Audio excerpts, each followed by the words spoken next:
Under the standard model of our universe, there exist two types of particles: fermions, which are the building blocks of all the matter you see around you, and bosons, which govern the fundamental forces that shape our everyday life. Photons transmit the electromagnetic force, which we can see in the form of light. W and Z bosons are responsible for the weak nuclear force, which occurs in events like radioactive decay. Gluons carry the strong nuclear force, which is what keeps your atoms together. But what about gravity? Sure, we have Newton's and Einstein's equations, but those only work when we look at the big picture, and break down when we enter the quantum mechanical realm, leaving us with the question, are there particles of gravity?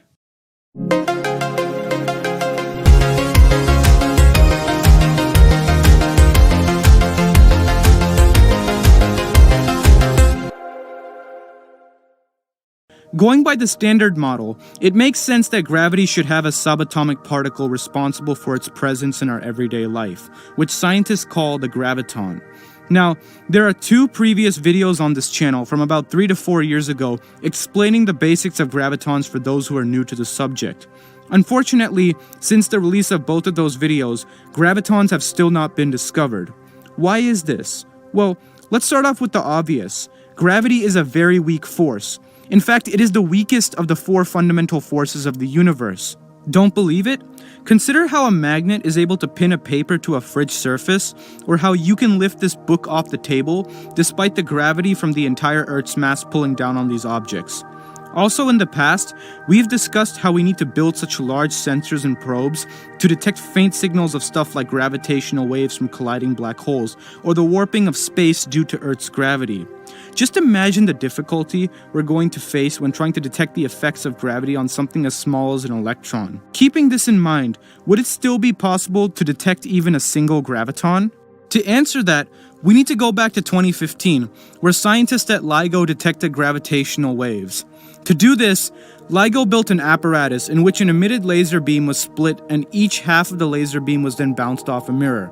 Then the distance each beam of light traveled in its respective direction was calculated to determine whether or not a gravitational wave had passed by and warped the space the light traveled through. The gravitational waves discovered by LIGO, an observatory with some of the most powerful and sensitive instruments on Earth, are estimated to contain about 3 times 10 to the 37 gravitons. So, if we want to build an instrument to detect even a single graviton, then we need to build an apparatus which is 3 times 10 to the 37 times more sensitive than what LIGO has, which is kind of impossible given our current technology and the fact that radiation from the environment, such as neutrino particles emitted by the sun, could prevent us from getting an accurate reading. Also, to make matters even worse, to detect an individual graviton using the described LIGO setup would in theory require mirrors so massive and heavy that they would collapse and form a black hole. Additionally, the measurements for this experiment would require an error smaller than a Planck length, the smallest possible length in the universe, which is impossible by the laws of nature. However, a simpler alternative proposed by physicists is to detect gravitons via the gravitoelectric effect, which, given our technology, is perhaps the most realistic way we could detect gravitons that are passing by at a frequency of at least 10 to the 15 Hz. The idea is simple. In the photoelectric effect, when an electron in an atom absorbs light, it gets more excited and energetic and moves away from the nucleus, and in some cases gets ejected from the atom, which we can detect.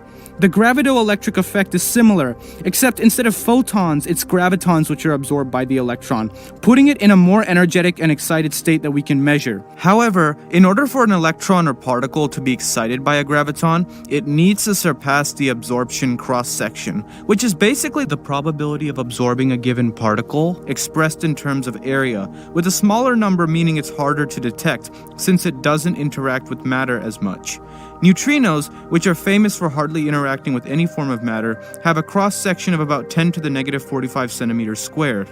This is why trillions of neutrinos are passing through you right now without you feeling a thing. For the graviton, this area is 8 times 10 to the negative 65 centimeters squared, which means gravitons are even harder to detect than neutrinos because of how weakly they interact with matter.